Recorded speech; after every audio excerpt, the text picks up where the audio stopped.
یہ فکشنل کہانی ہے ایک عورت کی کہ جس کے پاس 2 گھڑے تھے جن سے وہ کنویں سے پانی بھر کر لایا کرتی تھی۔ اس کا ایک گھڑا بیچ میں سے ٹوٹا ہوا تھا اور دوسرا گھڑا صحیح سلامت تھا۔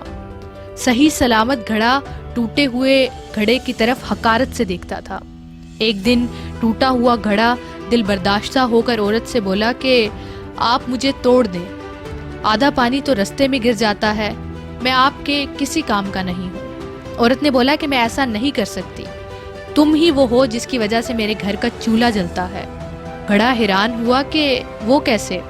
عورت نے جواب دیا، جب میں کنویں سے پانی بھر کے واپس آتی ہوں تو رستے میں تمہارے سوراخ سے جو پانی بہتا ہے اس طرف ایک کتار میں نے کچھ پھول اگا دیے ہیں۔ شام کو میں یہاں آتی ہوں، پھول کھلے ہوتے ہیں، پھول توڑتی ہوں اور بازار میں بیچ آتی ہوں اور کچھ پیسے کماتی ہوں۔